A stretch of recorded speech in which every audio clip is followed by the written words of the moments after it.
Good morning, CJ. A high-energy start to the day as Clinton supporters cheered Hillary and Bill on. County Executive Rob Astorino, who's raised 3 babies of his own, says it's not always that simple. Now, a Con Edison worker says it could have been lightning that downed the tree, but no one knows for sure. That despite the complaints, relationships between police and community are at an all-time high. Doctors say you should have at least 1 ounce for your whole body. That's the size of a shot glass. Says the best way to check for oak wilt is to look at the leaves. You'll see that it'll start browning around the edges first and then head toward the middle. They were overcome by emotion to see an entire auditorium with all eyes on Eli. Once the crew isolated the water break and shut the valve off, it was just a matter of letting the pressure build back up again. More than just bouncing around to make it to the big times. Governor Andrew Cuomo ramping up security here at JFK and all the New York airports for that matter. It's a busy day here today as we head into the weekend, and the people that I spoke to shared a sense of anxiety in light of recent attacks. If you didn't get to hug somebody for National Hug a Newsperson Day, here are all the things you can celebrate today. Crews have been out here through the night and into this morning trying to make those necessary repairs here at the site of the wreckage. Here's what he told me we can expect at the reunion.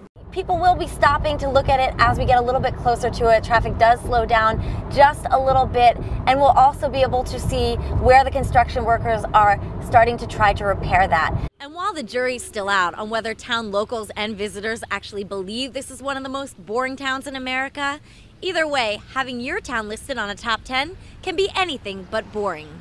In Pelham Manor, Rose Itzcovitz, FiOS 1 News. 38%. That's the number of sudden infant deaths determined to be caused by unsafe sleep environments since 2008. Taking action against this, Westchester County Executive Rob Astorino is launching the Safe Sleep campaign across the county. FiOS 1's Rose Itzcovitz has the details.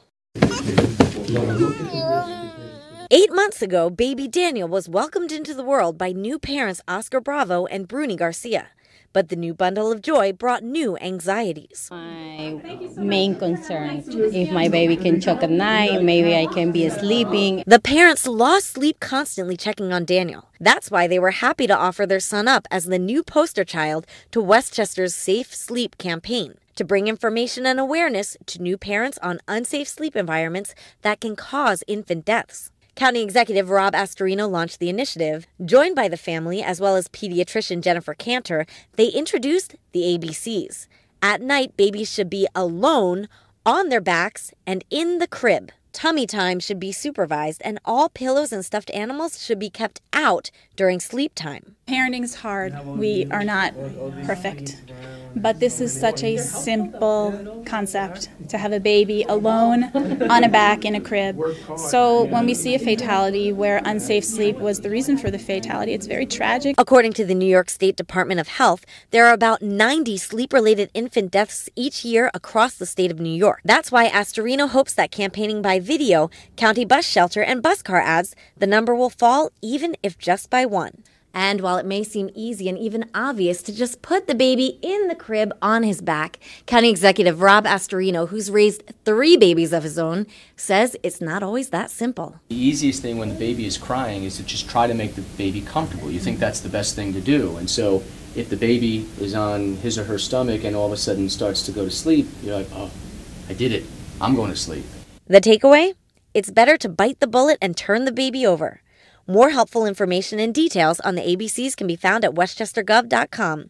In White Plains, Rose Itzcovitz, FiOS 1 News. Good morning, CJ. A high-energy start to the day as Clinton supporters cheered Hillary and Bill on as they returned home bright and early to cast their vote for the next president of the United States.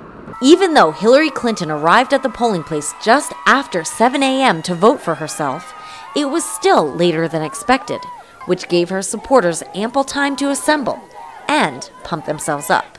Thank you for everything you're doing. Thank you. You bet, with your help. So, what's it like to vote for yourself to be the next president of the United States? According to Clinton, it's humbling. So many people are counting on the outcome of this election, what it means for our country, and I'll do the very best I can if I'm fortunate enough to win today. Her neighbors are just a few of those counting on the outcome of this election. I caught up with them again a half-mile down the road where the group Chappaqua Friends of Hillary encouraged their kids to write letters to Clinton. I guess if they want to write a letter to Trump, they can.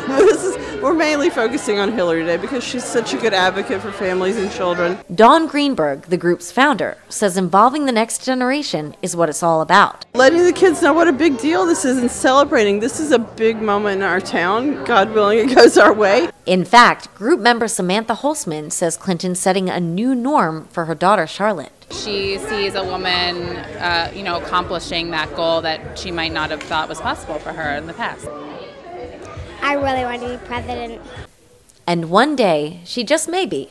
But as for whether she'll be the first or next Madam President, that will be determined later on today. For FiOS 1 News, I'm Rose Itzcovitz in Chappaqua. This year's U.S. Olympic gymnastics team has been crushing the competition, and the budding gymnasts in Westchester are firing up to get there in the future. Do you watch the Olympics right now? Yeah, I watch it a lot. Yes, I do watch it. You do? And what's your favorite thing to watch? I think it's floor, 'cause that's my favorite event. And they do lots of flips, and I like watching it. I want to go to the Olympics when I grow up. Actually, many of these rising stars hope to make it to the Olympics one day. So I asked the coaches what it takes. And I found out it takes a little more than just bouncing around to make it to the big times. All body conditioning. It means stomach, back, arms, legs, everything. Every single muscle have to be stronger and have to react fast. And Coach Zatulska should know. An elite gymnast growing up in the Ukraine, she almost made it to the Olympics. But sometimes even putting your all into it isn't enough. We can help them with their gymnastics, but they need to have the heart in order to get that far. And speaking of having heart, once I heard there's an Olympic gymnast competing in her 40s, I thought I still have a few good years left and decided to start training. And then I decided to stop training. Best to leave it to the stars. And of course, the future stars. In Westchester, Rose Itzcovitz, FiOS 1 News. I have a 34-year-old daughter who got married a year ago, and she moved back to Pelham with her husband, and she said, I'll never move back to Pelham, it's so boring. Though Ermeli's daughter may have had a change in heart, she wasn't alone in calling Pelham Manor boring. The website AreaVibes.com, a site that mathematically determines the best places to live in America, says it used complex data and algorithms to determine the nation's most boring places to live. And as it turns out, Pelham Manor ended up in the top 10. But residents and frequenters disagree with that. For me, it's not boring because I'm always out, I'm always working, I'm always interacting with people. Now, while the authors of this study say that they used science and data to determine the results, the following caveats should be kept in mind. The authors say they considered factors that they generally think makes a place exciting, meaning that while they assure the readers they didn't base what's boring on their own personal opinions, they themselves came up with factors like over 35 years old is more boring, and a population with a higher percentage of married couples is more boring. Even more boring, married with children. But Pelham Manor resident Ermeli says she's too busy to keep up with herself. I go to the gym, I go to play tennis, I have a knitting group, I have a walking group. And while the jury's still out on whether town locals and visitors actually believe this is one of the most boring towns in America, either way, having your town listed on a top 10 can be anything but boring. In Pelham Manor, Rose Itzcovitz, FiOS 1 News. One of America's most prestigious international horse jumping events is underway right here in the lower Hudson Valley. FiOS 1's Rose Itzcovitz tells us what we should watch out for this weekend at the 46th Annual American Gold Cup. Everyone treats their horses differently. For me, my horses are my best friends, and so I think it takes a little while to really develop a relationship with a horse. Adrienne Sternlicht has a new best friend. Tulago, an 11-year-old Oldenburg gelding, just joined her 2 months ago from Europe, and Sternlicht's still learning his quirks. He has a big white eye, which is unusual, so sometimes it looks like he's giving you a side eye. And he's a very big horse. He's long and lean, and so I'm a small girl, and so it's taken me a little while to learn how to package him together. And for Sternlicht, an amateur competing with equestrians' best of the best at this year's American Gold Cup in North Salem, an international show jumping event, that becomes a hurdle, other than the ones she and Tulago will be jumping this weekend. She'll be competing with the likes of two-time Olympic gold medalist McLean Warren. Fresh off a silver at this year's Rio competition, McLean looks forward to competing against pros and up-and-comers like Sternlicht. And he's also happy to be back on his old stomping grounds. It's important to have events like this and have the community support them, that they can stay financially viable and continue to keep this as part of the community, because that's why we all moved here. County Executive Rob Astorino also encouraged competitors and spectators to keep the economy thriving up north by suggesting taking the kids apple picking and then bringing them to this event. Bring the apples here. Don't feed the horses, and just have a great time. So, in other words, spend your money here in Westchester. Today's top 40 competitors will move on to Sunday's marquee event, the $216,000 Longines FEI World Cup. But it's not just the pros who can participate. People who like to ride as a hobby and so-called weekend warriors will also compete in their own divisions, proving it's never too late to get back on that horse. In North Salem, Rose Itzcovitz, FiOS 1 News. The calls came in before 3 a.m. A few hours later, Yorktown officials found the source to people's complaints of no running water. It's a 12-inch main.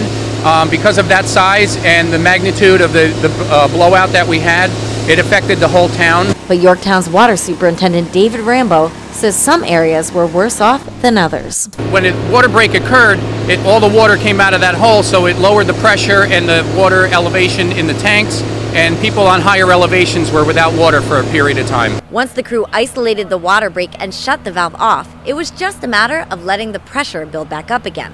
So Rambo says the whole town had water again within an hour of them finding the problem. But the water is still very low pressure at the moment and discolored. Yesterday it started getting a little bit brown. I thought it was brown, very slight, and I thought maybe it's my imagination. But this morning it was brown. Marie Martinez says she took the brown in stride and bought bottled water. To make coffee and to give water to the dog. And even though it looks like they've dug themselves into quite a large hole, literally, Rambo says that everything will be cleaned up and back to normal in just a few hours. Once we expose the main, then it's quick. I hear the saw running right now. They'll cut out a section of pipe, replace a 10-foot section, and then we'll be back in business. In Yorktown Heights, Rose Itzcovitz, FiOS 1 News. But the neighborhood's changing, and it's well, that was a whole building just coming down. The whole facade just went down with a bulldozer. So as I said, the neighborhood's changing. We caught Angie Powinski witnessing firsthand this makeover on Main Street. The bulldozing of buildings is part of an almost $200 million project to build an apartment complex. And with those new homes will come higher prices. The average rental price is, of a certain amount, so anyone that can afford it is going to be a certain type of person. By a certain type of person, he means richer. And for Main Street store owners like Entima Brokwa who want to bring in more business, that's good news. But Yonkers residents who say they're getting pushed out due to raising rent prices throughout the neighborhood are not as happy. They're throwing up these buildings, these condos that are with the rents so sky high and destroying affordable housing. I don't see how that's helping Yonkers in any way. Jay Mora constantly struggles to make ends meet. While the prices in his neighborhood are rising, his salary of $8 an hour stays the same. But even worse, he says the beautification of the city brings more racial profiling by the police. Now you get harassed just by being there because of the commercialization of the buildings, the restaurants. It's like they want to keep out certain minorities. Now, the mayor's office declined to comment on the neighborhood's rising rent prices, but in regards to the racial profiling, the communications director did say that despite the complaints, relationships between police and community are at an all-time high. That's the latest here in downtown Yonkers. Rose Itzcovitz, FiOS 1 News.